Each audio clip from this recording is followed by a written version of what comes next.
What is going on, guys? Welcome back to the channel. I want to touch base today on the Nissan 400Z and how this very well could be a success or a complete failure, and it's going to really depend on Nissan. So let's get started.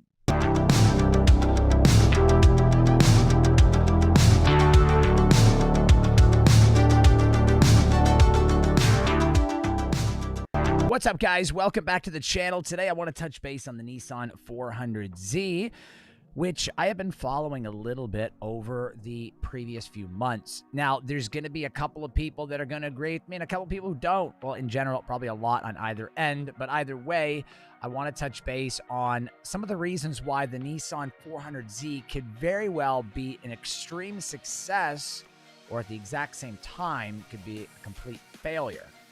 So I want to welcome everybody to the live stream. Thank you so much for stopping in. And I'm a big fan of the 350Z. I owned one. I did not have a 370 though. However, I did want one pretty badly. And instead of getting a 370, I ended up buying a BMW 335i to be exact, and then an M3. But either way, I ended up kind of not going down the path again of getting another Nissan. I did, like I said, have a 350 and I enjoyed it very much. Granted, that was like 14 years ago. So with the 400Z, there's a couple of things that are going to make this car fail or succeed or going to determine whether or not it fails or succeeds. I think it looks great. There's a lot of people who don't like the look of the 400Z. Are you one of those people that don't like it? Because personally, I think the 400Z looks great.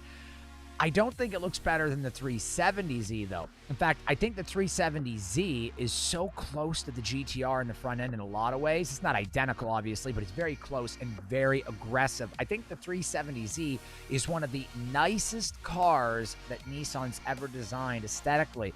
However, I think the 400Z is going to have to grow on me a little bit, but in its own way, it's a little bit more tame and kind of retro-y on the outside. Kind of retro rear, futuristic front, to say the least. Interior is much better than the 370Z, although the 370Z is nice on the interior. It's kind of a dated 2005 through 2011 Infiniti interior, to say the least, like a G35 basically. In any case, I think the car looks lovely. I really do. But the one thing that's going to probably make this car fail, unless Nissan learns from its previous mistakes, is horsepower. Now, we are looking at the very big possibility it's going to take the 3-liter turbo or twin turbo from the Q60. This car is going to need a lot more than 300 horsepower, considering the 370Z was north of 350. And we can't be dropping 50 horsepower out of the car and expect it to sell, considering the Toyota Supra is making well over 375 stock. I mean, they advertise it differently, but I mean, it's making 370, 375 easy. And in some cases, people are reporting that the wheel horsepower numbers are pointing more to 400. If the 400Z doesn't make at least 375 horsepower, it's not going to succeed that much. The only people that are really going to buy it are ones who, A, want the retro look and who love the Z series of cars, which are like the die-hard enthusiasts. And then you'll have other tuners that just want to buy it and throw big turbos on them or upgrade them or throw nitrous, whatever, make them go fast. To mass appeal to everyone who loves sports cars and potentially get people to not buy the Supra, which is a direct competitor of the 400Z, they're going to have to do something pretty awesome, which, if you ask me, is the engine out of the Q60 Red 400, which is 400 horsepower, which is a very good possibility they're going to do that. Recent leaks and rumors report and suggest that the base model set for $45,000 is going to carry the 300 horsepower engine from the Q60, and it's going to be upgraded to 330, 340 horsepower. That pretty much gives us a 370Z with updated tech and interior, which, in my opinion, is not good enough. The 370Z was really not that fast, even though for its time when it first came out was good. I mean, 10 years ago, that was great, but now it's outdated, and a 5-second 0 to 60 is not impressive, considering the BMW will do very low 4s, and the GT350 that I'm driving right now is doing like 3.8, and Hellcats are doing like 3.2, Demons are even better than that. and the GT500 is like 3.5 or 3.4. So I know those aren't direct competitive vehicles, but pretty much everything out there is doing great numbers. Even the WRX STIs are kind of like in the mid to low 4s. If they really truly want to compete, dropping the 300 or 330 horsepower Q60 engine is not going to do it. Then we're going to be looking at 0 to 60 times of 5.2 seconds, which is terrible. And no one's going to spend $45,000 to run 5.2 when they could buy a Mustang GT for $40,000 and run 0 to 60 in 4.4 or 4.2. So I just don't think that for the money, doing it that way is going to be really beneficial. But knowing Nissan and knowing how most automotive manufacturers are, they're going to drop the Q60 330, 320, 340 horse, whatever power it's going to be like low 300s. They're going to drop that engine in the base model at $45,000 or $43,000, and then the Nismo edition, it's going to be topping out around $48,000 to $50,000. That's going to have the 400 horsepower engine. And yeah, I can understand that considering the Supra sells for in the mid to high 40s at best. You're probably going to pay more for a Supra at this point in time anyway, or maybe now they're going down, but they were that expensive. And I think where Toyota really wanted them was around 38 to 40 or 42. So I'm not exactly sure how Nissan is going to play into this, but the way it's looking is that there's a very good possibility if you want a decent 400Z to compete with the Supra, you're going to be spending $50,000 plus tax tag and titles and whatever markups of MSRP that you're going to like possibly have to pay. You could be looking at $55,000 or $60,000. At that point, it's not worth it. I don't care what anybody says. It's not worth spending more than $50,000 or $55,000 on a 400Z for 400 horsepower when you can buy so many other cars that are better, like the Mach 1 with 480 horsepower that's going to run like mid-11s, and you're going to be able to get that for $50,000. That's a better buy, period. Not even a discussion. With an automatic 10-speed, the Coyote engine that's powering the 480 horsepower, or the Bullet engine, which is a Coyote, much better buy. A Scat Pack is still kind of a better buy too, to a degree, although they're not direct competitors. For the price, you'd be better off getting a Civic Type R or a Toyota Supra for that matter. It's just not worth it. It's not worth it. If you can get it for $50,000, no markup for 400 horsepower, worth it. If you can get it for 43 to 45, worth it. But if you got to spend $50,000 plus tax tags and titles and a markup, and you're at $60,000 for a 400 horsepower 400Z, it is just stupid. And I don't know. I just think it's stupid. I think Nissan is going to drop the ball. I really do. I have no faith in them at this point. But I've got to reserve a little bit of judgment in the hopes that we'll get at least a 350 horsepower, 360 horsepower base model and a Nismo that'll be 425 or 400.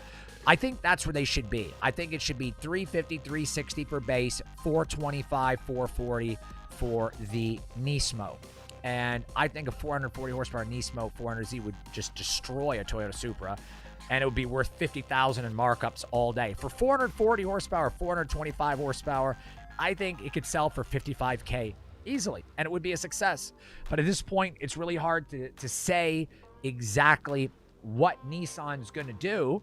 But based on history and based on just the way things have always been, I would aim more for like 320, 330 base, 400 Nismo, which if you ask me is stupid. It really is. The Nismo needs to be more than 400, or we need to get a 400 base. We shouldn't have to spend 50,000 plus for 400 horsepower. You can get 400 horsepower in almost every car out there today and spend less than 40 or 45. So I just hope that that's not the case. Let's look at some pictures, though. I'm going to look at comments, bring some pictures up, and show you guys. What is up, Larry? Welcome back to the stream, buddy. What's up, Ryan Arthur Hamp? Got some guys here from the other channel, CTS Gaming on YouTube, CTS Games on Facebook, which is my gaming channel, Joseph Gore on Twitch. A lot of guys in here from the game streams, which also came from here back over there. They go back and forth. We got a lot of loyal followers, nonetheless. I really appreciate it. Boosted, what's up, buddy? Welcome to the stream, bro. Good to see you. What's up, Josh? What's up, Greg? If I am missing anybody, I'm really sorry. I'm just making sure I didn't miss anybody. Arthur, what's up, buddy?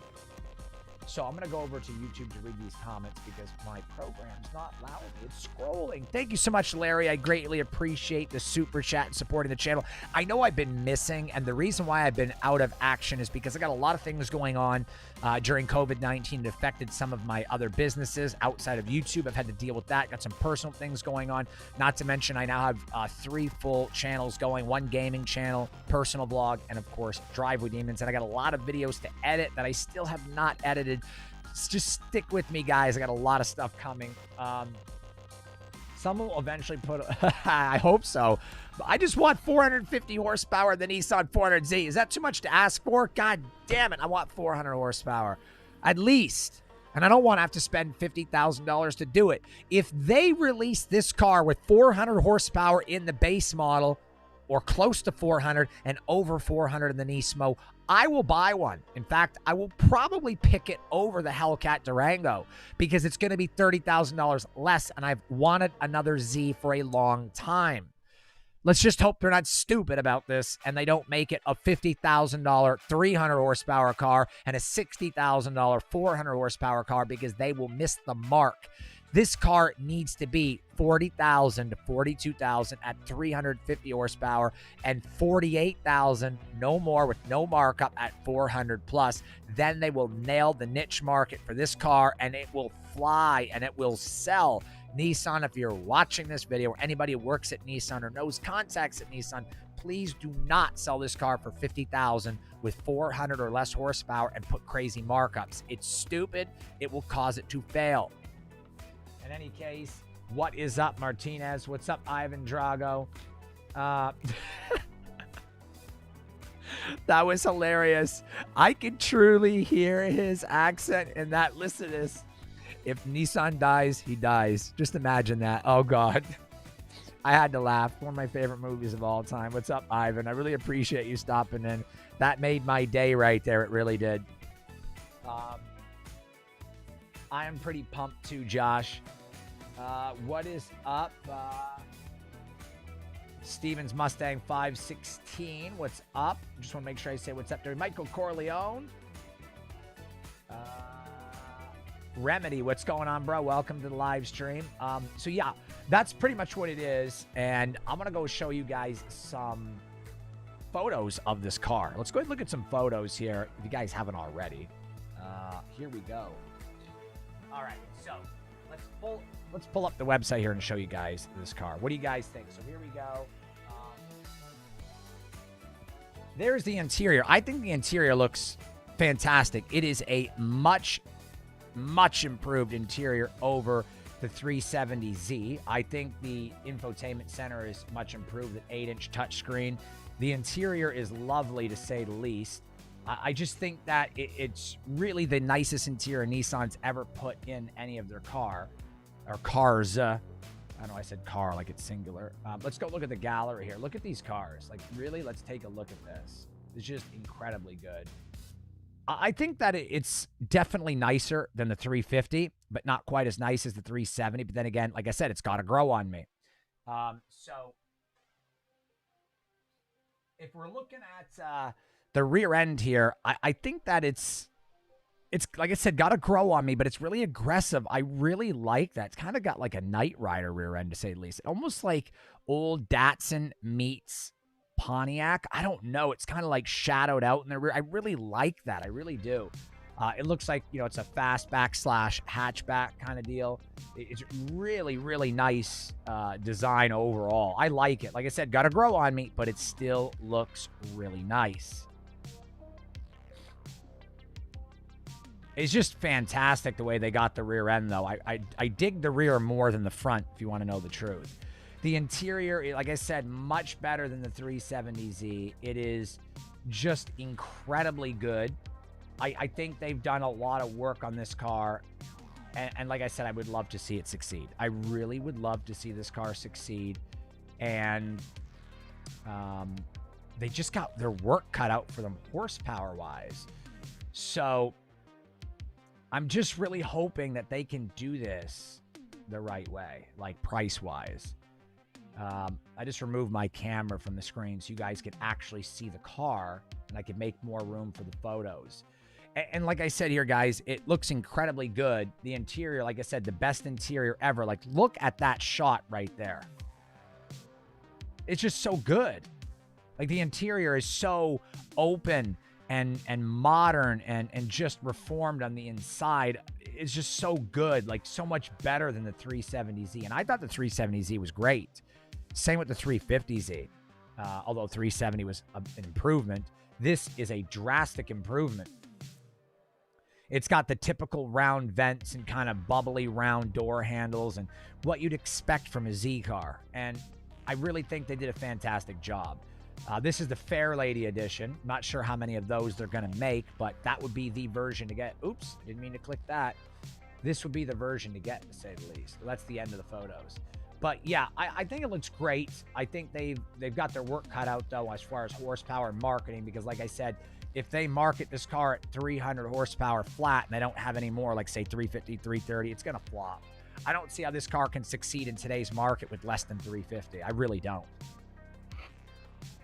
And considering the 350Z had 300 horsepower, like 287, I can't imagine this being 300. I just can't.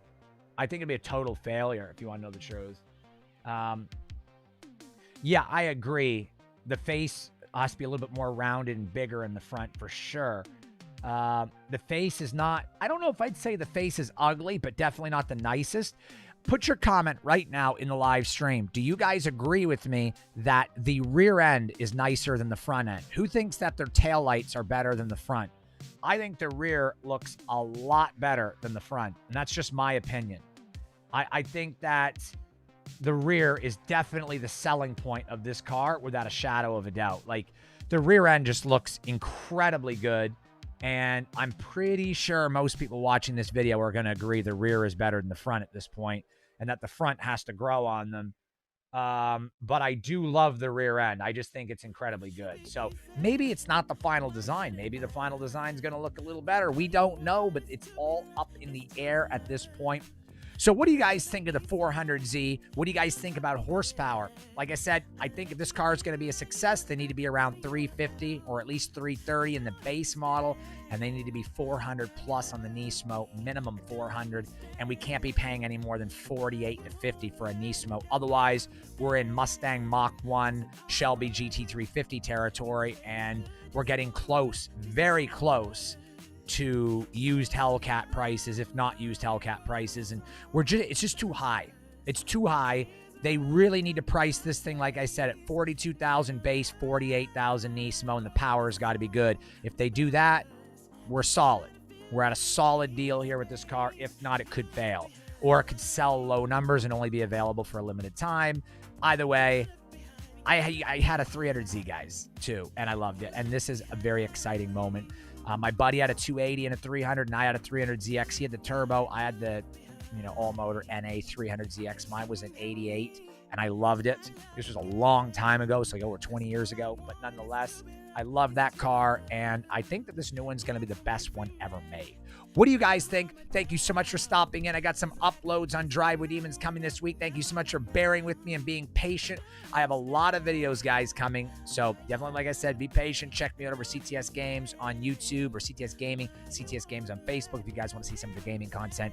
And if you're waiting for more car content, it's on the way. Thank you to everybody in the chat. I appreciate you. You guys are the best. Hope you guys have a great week and a great weekend. Stay safe out there. Enjoy your time with your family. Be safe, and I will see all of you guys on the next video or upload. Peace.